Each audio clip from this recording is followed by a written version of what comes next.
Hello everyone, welcome to Sanmarga classes. 6ನೇ ಪ್ರಶ್ನೆ, ಮಾನವ ಮತ್ತು ಸಂಸ್ಕೃತಿ ಎನ್ನುವಂತಹ ಚಾಪ್ಟರ್ ಇದು. ಸಾಂಸ್ಕೃತಿಕ ವೈವಿಧ್ಯತೆ ಎಂದರೇನು? ಸಾಂಸ್ಕೃತಿಕ ವೈವಿಧ್ಯತೆ. ಓಕೆ, ವಿವಿಧ ಆಚಾರ ವಿಚಾರ, ರೂಢಿ, ಸಂಪ್ರದಾಯ, ಉಡುಗೆ ತೊಡುಗೆ, ನಂಬಿಕೆ, ಮೌಲ್ಯ ಮತ್ತು ಭಾಷೆಯನ್ನು ಹೊಂದಿರುವ ಸಂಸ್ಕೃತಿಯನ್ನ ವೈವಿಧ್ಯಮಯ ಸಂಸ್ಕೃತಿ ಅಥವಾ ಸಾಂಸ್ಕೃತಿಕ ವೈವಿಧ್ಯತೆ ಎಂದು ಕರೆಯುತ್ತಾರೆ. ಈಗ ಫಾರ್ ಎಕ್ಸಾಂಪಲ್, ನಾವು ಯಾವುದೋ ಒಂದು ರಸ್ತೆಯಲ್ಲಿ ಹೋಗ್ತಾ ಇದೀವಿ ಎಂದು ಭಾವಿಸೋಣ. ಆಗ ನಮ್ಮ ಕಣ್ಣಿಗೆ ಬೇರೆ ಬೇರೆ ರೀತಿಯ ಉಡುಪುಗಳನ್ನು ತೊಟ್ಟ, ಬೇರೆ ಬೇರೆ ರೀತಿ ಮಾತನಾಡುವ ವಿವಿಧ ಜನಾಂಗದವರು ಕಾಣಿಸ್ಕೊಳ್ತಾರೆ ಅಲ್ವಾ.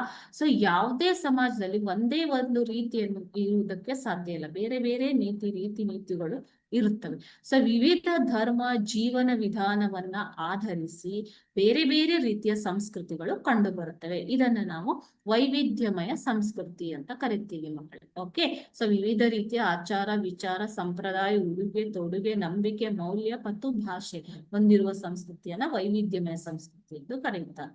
ಭಾರತವು ಕೂಡ ವೈವಿಧ್ಯಮಯ ಸಂಸ್ಕೃತಿಯನ್ನ ಹೊಂದಿದೆ ಅಲ್ವಾ. Thank you.